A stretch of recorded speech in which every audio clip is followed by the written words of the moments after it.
what is your name? Hazel Fetty. And how do you spell Fetty? Fetty. And what was your maiden name? Phillips. P-H-I. L-L-I-P-S. And where and when were you born? I was born the 7th of February, 1919 in Portland, Oregon. Your birthday's next Tuesday. Mm-hmm. Well, happy birthday. Yeah. A week in advance. I'm pushing 87. You are? Yep. You women age a lot better than the men do. Well, I don't know. Oh, yes. Yes, you do, I tell you. So, So born in Portland. Born and raised, yeah. Oh, boy. So, when you were a little girl, do you remember what you wanted to be when you grew up? Well, I kind of tended to think about being a teacher. But I guess I worked with children so that, but not teaching. But I came from a teaching family. My great-grandfather in France was a teacher in a boys' school in Paris. Oh, wow. Before they came to the States. And what did your dad do? Well, I was raised during Depression time, so he worked whatever he could. He was a laborer, and he worked. He worked in a shipyard too, but he ran a jackhammer. I remember how hard it was on his knees, and a lot of construction work, building highways and such as that. And yeah, it was tough times. If you found a job, you took it, right? Yeah. What's and your mom? Well, she was the typical housewife, and she was, I don't know, raised in a large family like they were, and raised on a farm for a while. She lived in a place called Mount Pleasant up from Vancouver, up the Columbia River. Oh, wow. And where that in the Columbia River Gorge, where those bitter winds come down, and Yeah, boy, when it gets cold and then you get those silver freezes that blow the ice in, And they lost 2 little children on winter. I suspect it was diphtheria, probably because of the weather and such. And so her father came from Nebraska. Well, he was born, her mother too, but he was born in Tennessee. I've done some digging quite a bit in genealogy, and his family is kind of a hard one to research. Yeah, it's a treasure hunt. It's a treasure hunt kind of to find all the pieces. And historical, and it's an interesting hobby, interesting thing to get into. And so that was one of the things my husband and I worked together on for many years. And we had an RV, and sometimes we'd go to our shirt-tail cousins and interview them. We got a lot more out of that with talking to them and taking pictures, and had some great experiences, especially when we got back to West Virginia on my husband's line. Well, that's kind of what we're doing here, is a similar thing. And you'll get a copy of this when we get done, too. Now, it's interesting because you, as a child, thought about being a teacher, but you ended up being... I worked in, I started, during those days, they had work for the young teenagers. They had the WPA and all of those alphabet jobs. And they had what they called NYA, National Youth Association. And my first job and I think we got about $21 a month, and that was just 2 weeks and then you'd be off 2 weeks from the work. You were supposed to be looking for a job. But I had worked with them when I was still in high school, a senior, and checking out books and shelving books and things like that. And then when I got out, I worked in a little nursery school in one of the grade schools, and we had little 4- and 5-year-old children. And that was my first experience with children. And so I assisted the people the teachers and all. And then I went to work at the Shriners Hospital. And that was I was a nursing attendant. And that was a great job. We got to live there. We had our meals in our rooms. It was kind of like living in a dorm. And then my husband was Now, where was the Shriners Hospital? in Portland. Oh, okay. And did they train you, or how did you learn to do what you were supposed to do? Well, we were trained to do it, taking temperatures and giving baths and everything but giving out the medications. We didn't do that. And were you high school aged at that time? Or? I went to work there when I was 21. Okay. That would have been you don't want dates, but that would have been in 1940. I worked for a year there, and I was engaged to a fellow in the Army Air Corps stationed at Hickam Field in Honolulu. And so we rode every day for 2 years, making great plans. Since there was a Shriners Hospital in Honolulu, thought, well, this would be a good way to get me over there, and I could work and we could be together till he was allowed to get married. Now, this was before Yes, Pearl Harbor. yes, Well, I don't mean before Pearl Harbor existed, but yeah. before Pearl Harbor was attacked. yes. Oh, okay. That's So right. you knew, which is interesting, because a lot of people, young people, Hawaii, Pearl Harbor, when they heard about it, they knew it was a war, but they didn't know where it was. You were very familiar, it sounds like, with. Well, we didn't know any more than anybody else that it was coming, of course. We were so happy in that little bit of paradise, and then that morning came and we found out, didn't we? So were you on the island when Pearl Harbor was attacked? Yes. Oh, so when did you go over to see? I went in 1941. It would have been in October of that year. And the Shriners Hospital didn't need anybody, but they suggested that I try another hospital there. They were taking people. And so I got a job right away at a place called Liahi Hospital. And So you, this young girl in love, did you boat, fly? How did you get there? The Matson lines were the great steamships of those days, and I went on the Matsonia. And of course, the first 2 days I was horribly. I found out then that I was not a sailor. I never have been. Had you ever been out of Portland much? I mean, was this a big adventure for you? Yes, it was. I went by bus down to San Francisco. Then I panicked and thought, what am I doing here? I was all by myself. And so I went on a little tour of the city, and that took up the days like I went on board the ship. And before I left, my sister was married. Her mother-in-law had a boarder, and he gave me this gift.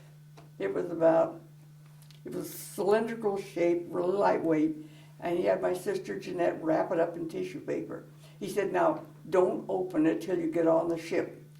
Well, people I met along the way on the bus and all, they were more curious than I was, but I promised him I wouldn't open it. So I came into my stateroom. I shared with 2 other girls. There were 2 bunk beds and just one regular bed. Well, I opened it up. It was real lightweight and had something that shook inside.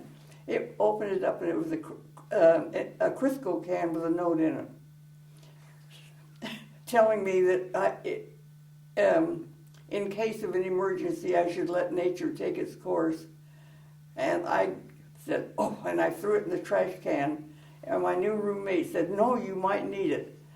Little did I know. And I did, and I used it. Because the bathroom was down the passageway. And so he knew more than I did about sailing, I guess. Now, what did your mom and dad think about you Nothing. My mother didn't believe in picking out your mates because she had a friend whose family were trying to force her into a marriage she didn't want. She refused, so they locked her up for a whole month. Then when they let her loose, she went off and eloped, and it ended up with many years of a happy marriage. So my mother, from that little lesson, said no, she would not pick the spouse of any of her children. And so you told your mom and dad you were going to go over to Hawaii and you were going hopefully to go and get yes. married. Was that the plan? Yes, eventually. He wasn't high enough rank to get married without permission. I didn't know you needed permission in the service at a lower rank to get married. Why? I didn't know that. I didn't know that. Oh, you didn't know that. Oh. Huh. So he had to get to a certain rank while he was in the service. Yes. And then he had to, huh. So what rank did he have to get to? What was he when you got married? I think he had to be buck sergeant, you know, and, but it didn't work out that way. So you arrived in Hawaii in October. Yes. And it must have been, I assume, a wonderful, beautiful, warm place, or? Oh, yes. Just the way it's always described. And there were just two main big hotels there at the time. The Royal Hawaiian and the Mauna Loa, I believe it was. Mauna Loa, I forget. And then there was the one that he picked for me. It was just kind of a form of a hotel. And it was a little room, and in between was a bathroom shared by another person on the other side. And but it was sufficient for me. It was just a block away from Waikiki Beach. And until I had gone to work, and during the daytime, I'd go down and sit under this huge banyan tree. That tree, by the way, is still there. It was many years later when I went back, there it was. And I'd sit there and embroider. I didn't think I dared go swimming again because my first day there I got the most horrible sunburn. And so that's where I lived several places in the time I was there, and eventually moved closer to the hospital so I wouldn't have to take a bus. And the hospital you worked at, was it a TB hospital? Yes. So you were dealing with patients, young, old, with tuberculosis, a Yes. variety of... But I was, because they knew I had experience working with children, that was what the plans were. But when I first started, I was in the part of the hospital where the most severe patients were, where there, I guess all hope was lost for them. And so I was up there for a while. Wow. But I was in the children's ward the day that the bombs came. And how far away were you? So you were in town then still. You were by Pearl, was this hospital, or how close was it to the harbor? Well, it was probably about a half mile by bus, as I recall. So that's close. A little area called Kaimaki. And but we were never very far from the water. And so I was working in the ward that morning and listening to the radio. There were two. They were little wards that were on the hospital grounds for all the outpatient people that weren't severely sick, and they didn't have to have bed rest all the time. And so these children were in that category. They were little wooden buildings, and there were two wards there. And I was on one side, and my coworker was on the other side, and we were making beds, and the radio was playing, and then the news came on. And when I went over and told her, she didn't believe me. So she went up to the office and found out. But eventually we could look over towards Pearl Harbor and see the black smoke pouring up into the sky. And some people went up on the rooftop to look over so they could have a better view. And so for days after that, there was just nothing but, you know how it is now when the have an emergency, giving all the do's and don'ts and no programs anymore.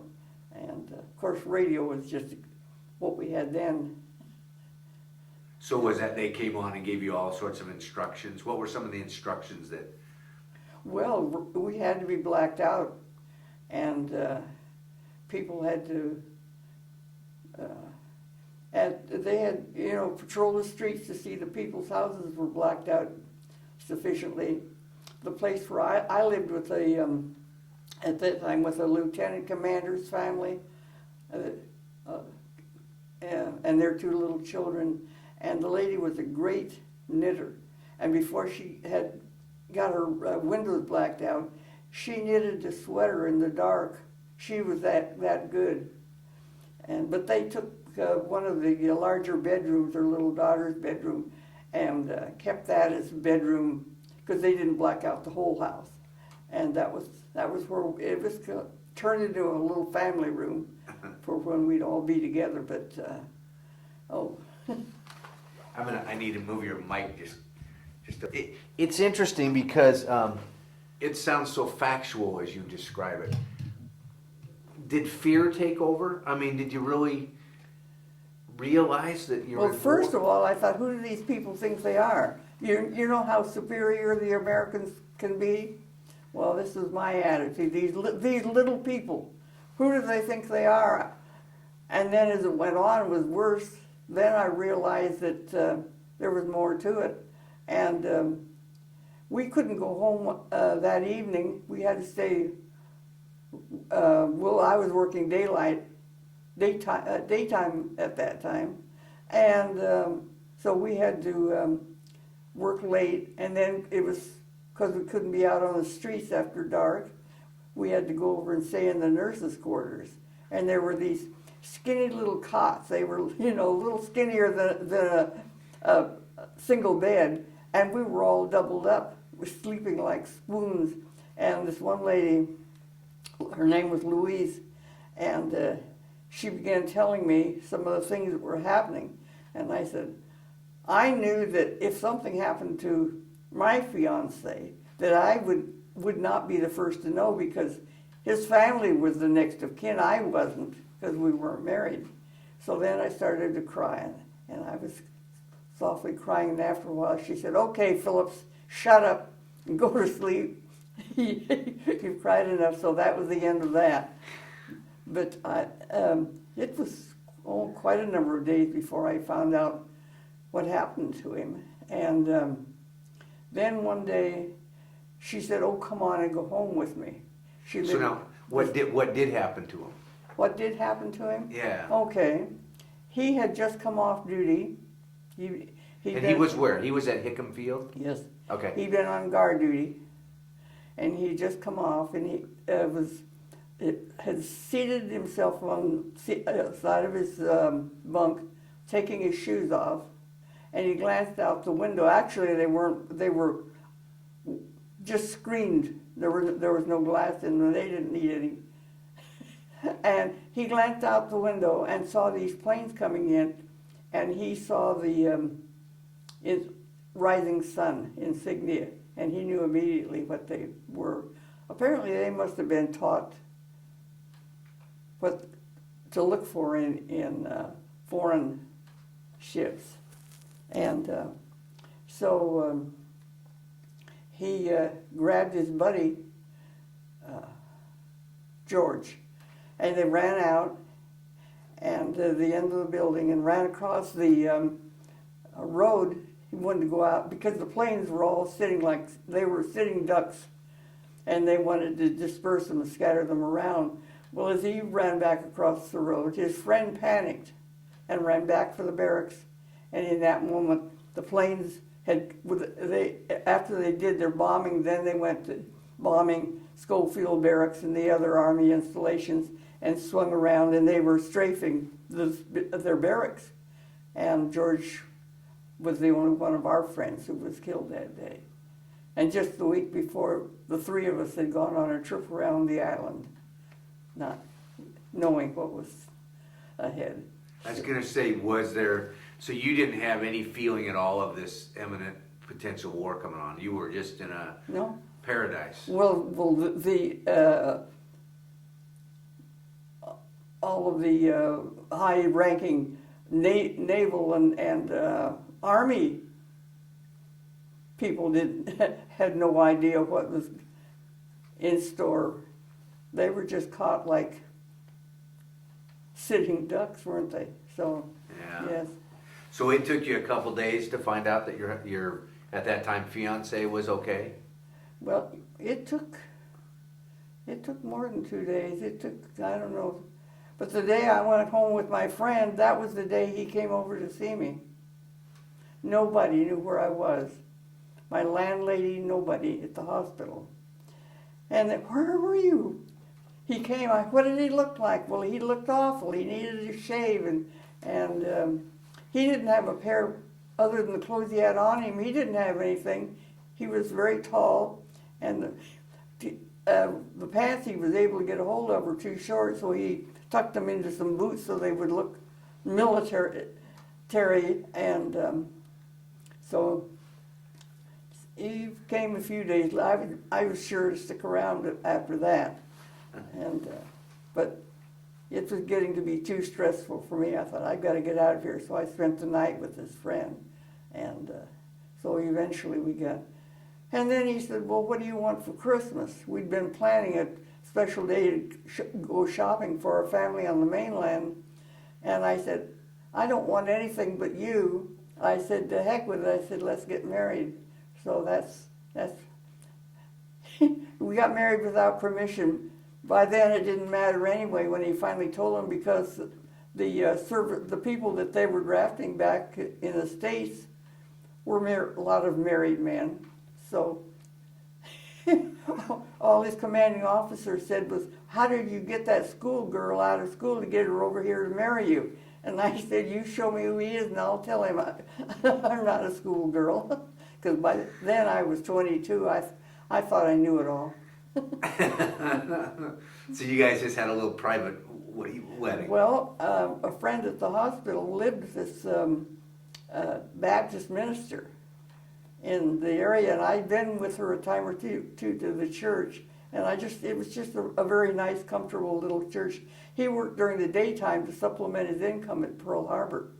So I was working, get the phone call one day. It was this one fellow. My husband was Jim, and there were two Jims. So well, Big Jim and Little Jimmy. So Little Jimmy called. He said, "Did you get your marriage license?" I said, "No, I haven't had time yet, because we'd gone into town after we decided to get married, applied for it." And I said, "I'm going to get it this weekend." He said, "Well, you're getting married today." I said, "Well, I don't have it." He said, "Don't worry, we'll pick it up." And so this was Christmas Eve, of all times. I said, "I don't even know if I can get off. Well, you just we'll meet you over at Mrs. Baker's, where I live." So they let me go home a little early, and I called her, told her I was on my way, and walked in the house, and she had this some items on the bed for me. She and her husband had been stationed in the Philippines at one time, so she had a lot of nice silk things that she'd stocked up on. And there was a Chinese nightgown. It tied at the shoulders, beautiful. And then there was a little pair of undies, all embroidered and everything. And this was what she had laid out for me as a little pre-Christmas, pre-wedding gift. And then she came in, she said, "I have a pin I want you to wear." I had a new dress that I had no idea why I was buying it at Waikiki. So that was the dress I wore, pretty little blue voile dress. And this pin, she pinned it at my neck, and it had diamonds and it was beautiful. She said, "Now my mother wore this when she was married, and I wore it when I was married, and it brought us luck, and may it bring you luck today. And her little daughter, Betty, about 10 years old, and she says, and Aunt Hazel, I get to wear it when I get married too. And so the fellows came in taxis. They wouldn't let me stay with him. They wouldn't let me talk to him. No, this was bad luck. So we headed over to the house. The minister didn't know we were on our way because he was at work. And we went by I think it was Fort Ruger, little base that was armed. There were a lot of Army bases nearby. And when the air raid siren came on, you had to stop. Traffic couldn't go. Well, the taxi drivers weren't about to stop. Well, the MPs stopped them. And here we sat waiting half an hour. And it didn't matter because by the time we got to the minister's home, we waited for him because he hadn't gotten home from work yet. So I sat out on the front porch because they wouldn't let me be with Jim. He was inside playing the piano. And so anyway, when we went home, we walked home. It wasn't that far away. And so was there a honeymoon, or you just got married and? Well, this was wartime, and we went back to the house, and I had some little gifts for the children. I remember I had given the little boy a Tinker Toy set. I don't remember any of the other gifts. And we went into this special room, and my husband said, and I gave him a ukulele because he had let a buddy of his pawn his accordion. Hadn't gotten it back. Had he gotten it back, it wouldn't have survived anyway because everything that was in that barracks was totally bombed. And so he sat on the floor playing his ukulele and playing with little Billy, putting things together. He said, oh, I remember doing this when I was a little boy. Well, that was pretty much our honeymoon.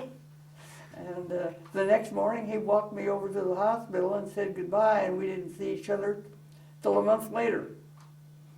So he went back to the... Yeah, he went his way and I went mine, and this was our crazy mixed up marriage. He'd come to see me on when he could manage to get some days off, and on my days off, I would take, do you know what a jitney is? It's the form of a taxi.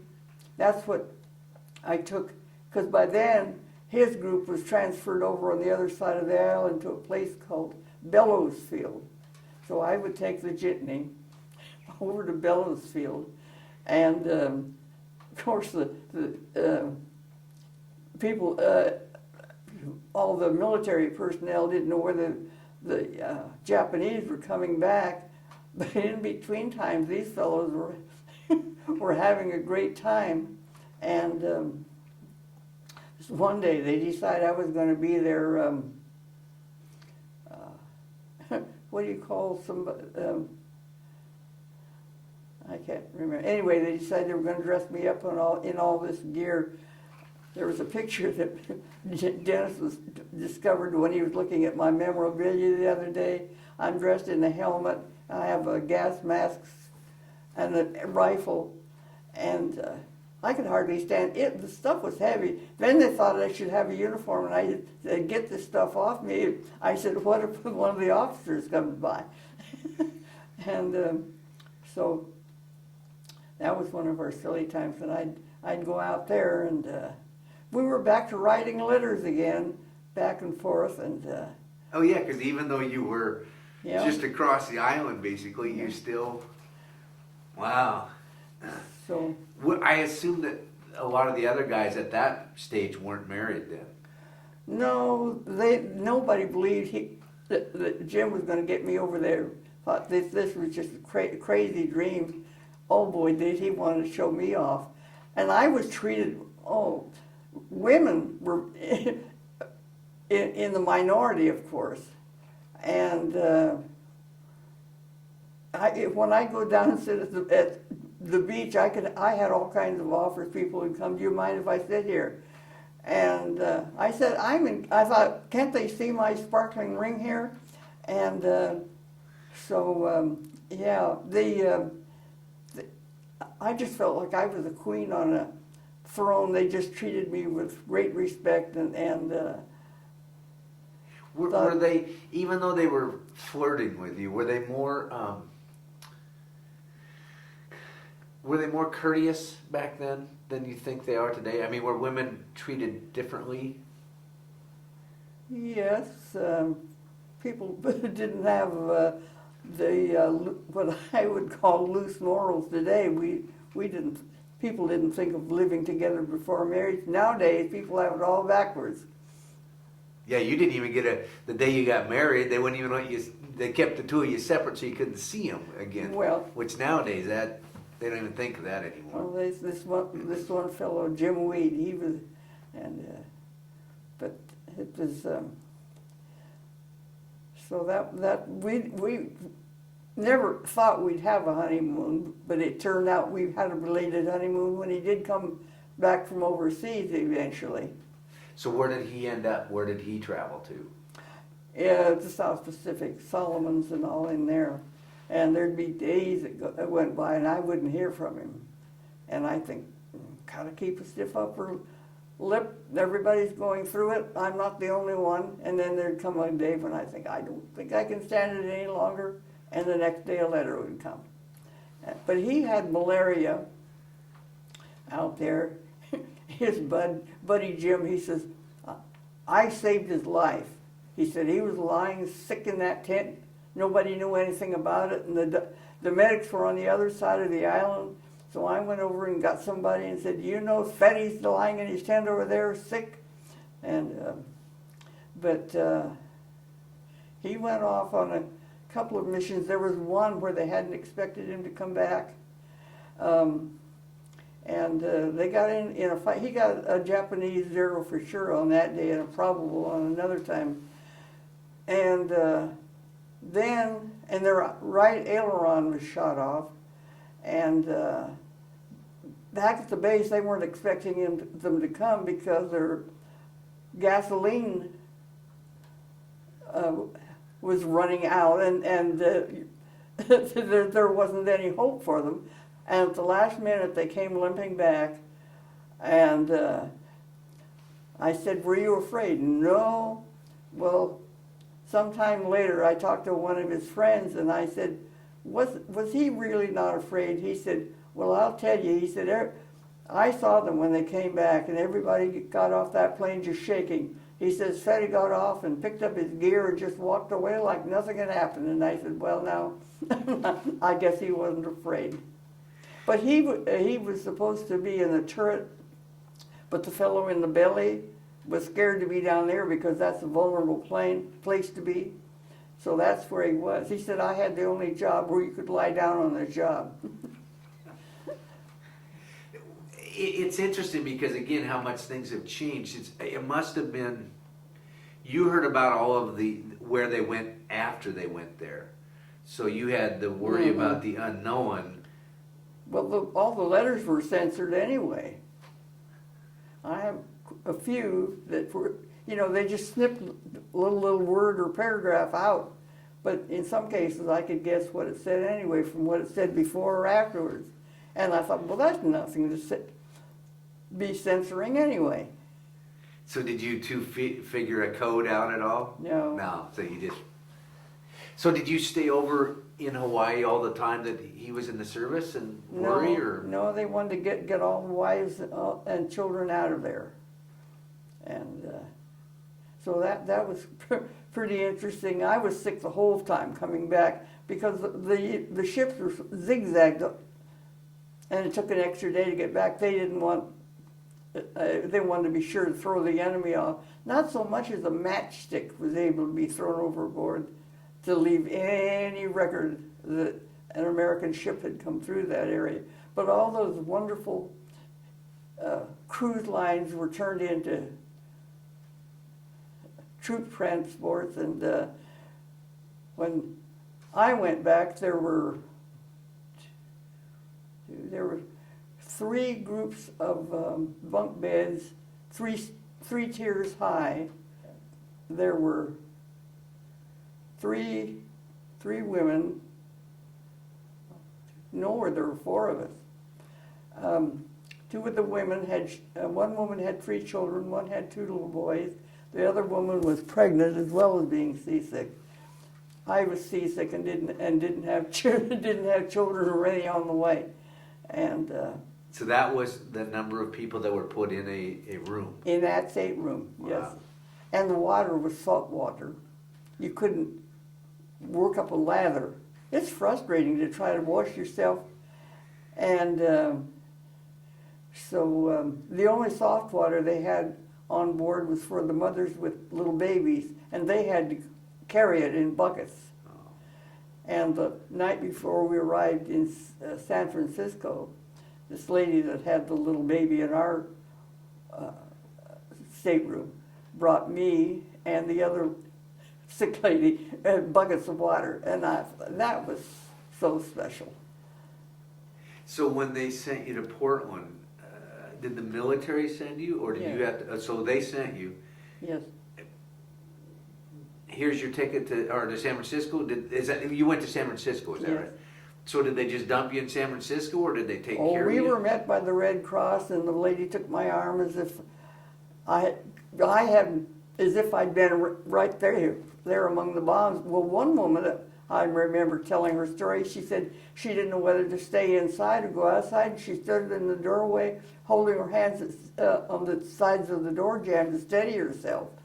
And they just took. Oh, they were so sweet. And they had big station wagons, and they took us over to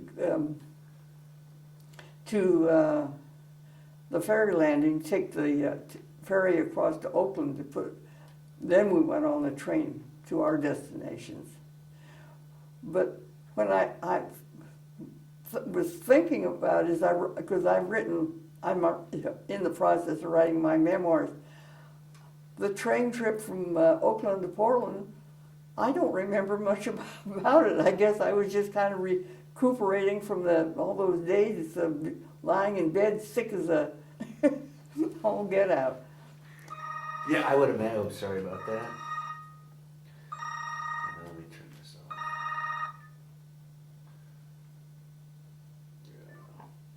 off. I would imagine that you were pretty wiped out after being on the boat on the ship that long, and I assume seasick again coming home. Well, yes, on the ship coming back, yes. Mm-hmm. Did you have your Crisco can with you still?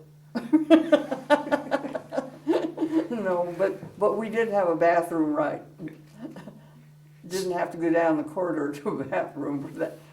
So when you took the train to Portland, were your mom and dad still in Portland, or were you on your own, or what did you have to do then? Well, I was heading home. Nobody knew. I was going to surprise them. So I came into the depot, and I called my in-laws. They lived in southwest Portland. My folks lived in southeast Portland. So I got the taxi. He said, "Oh my," he said, I would get you. I have to go way out there, and then I don't have a fare all the way back to the depot." And I said, "Look, you should be happy that you're taking me out there." I said, "I'm just coming back from overseas, and my family doesn't know I'm coming." Well, then he took some interest.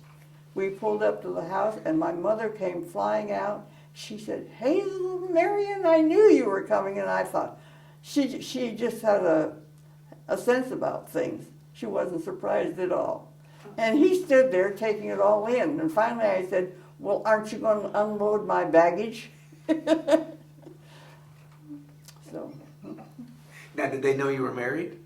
Oh, yes. So you'd gotten word back and forth that you were married by this point. We sent cable.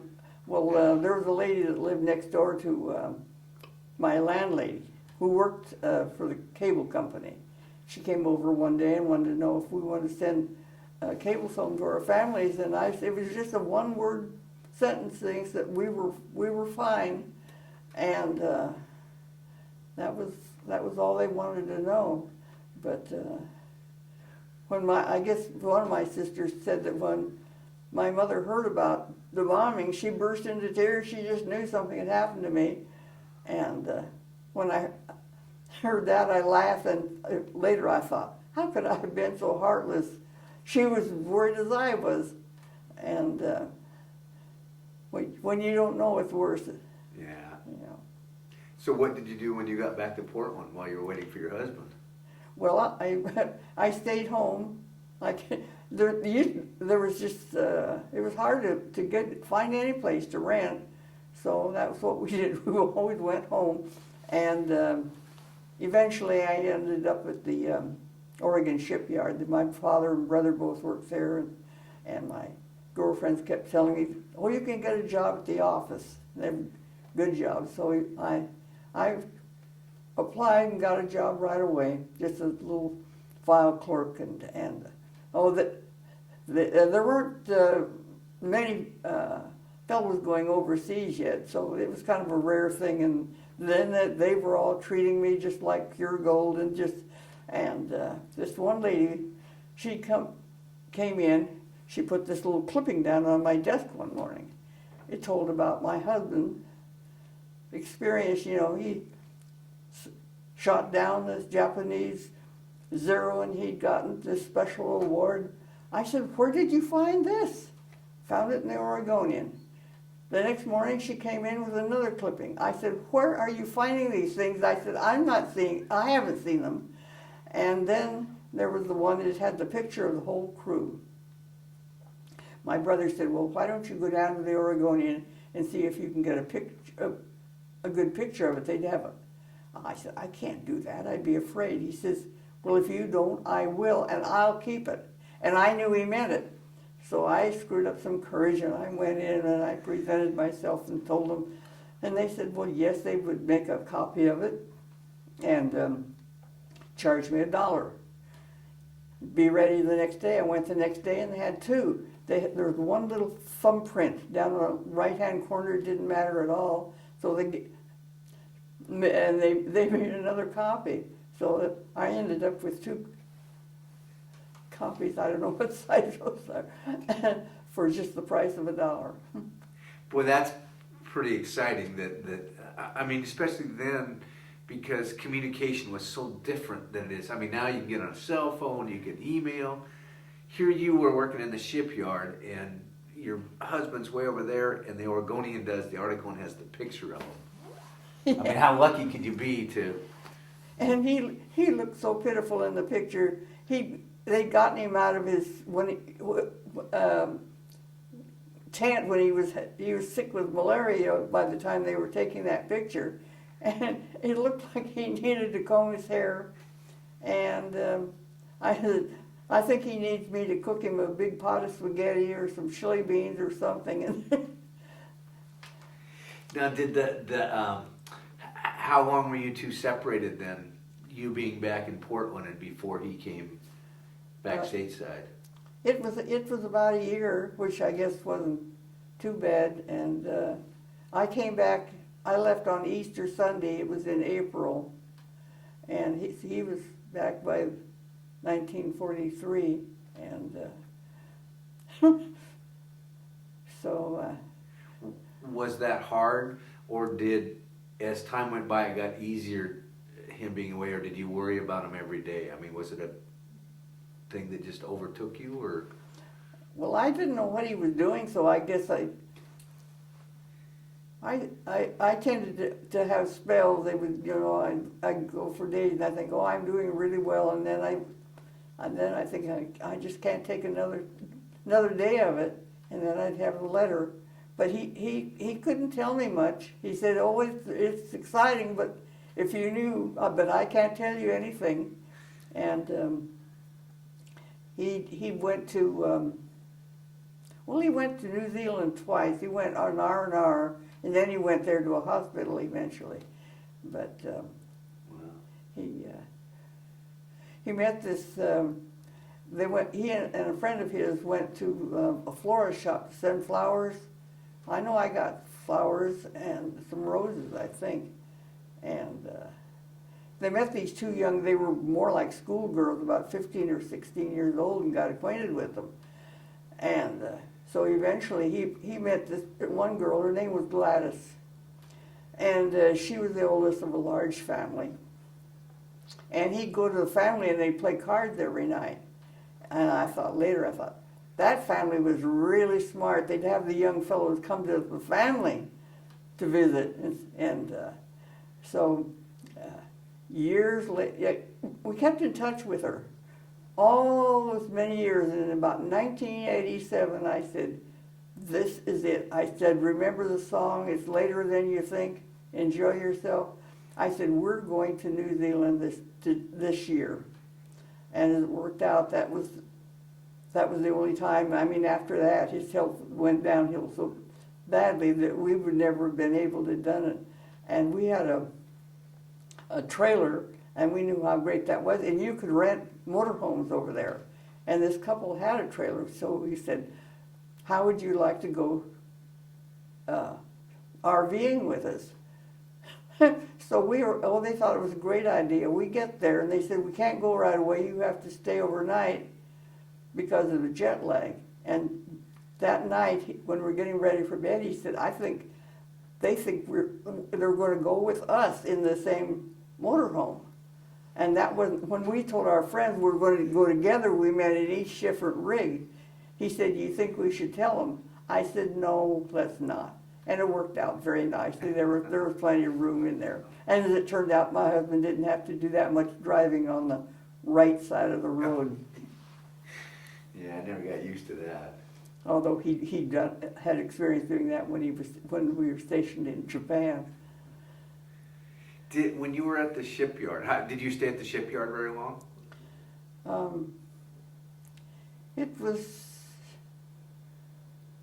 probably a little under a year, I think. I don't know. I can't remember. Fair amount of time.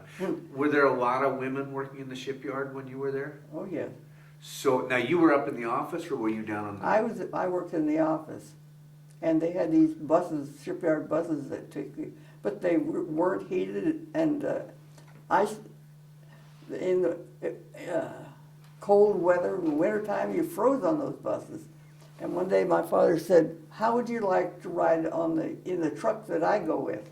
Well, his friend it was a panel truck, and he'd rigged two bench seats across the length of and he charged a lot of fellows to ride in there. And of course it was warm, and I said, fine. And I got to sit up front. Well, once I started in there, this man issued a new rule and regulation. There would be no more smoking. My father was laughing. He smoked himself. He said, there was a lot of grumbling going on because they figured it was because of my presence that I objected. Well, I was happy that they weren't.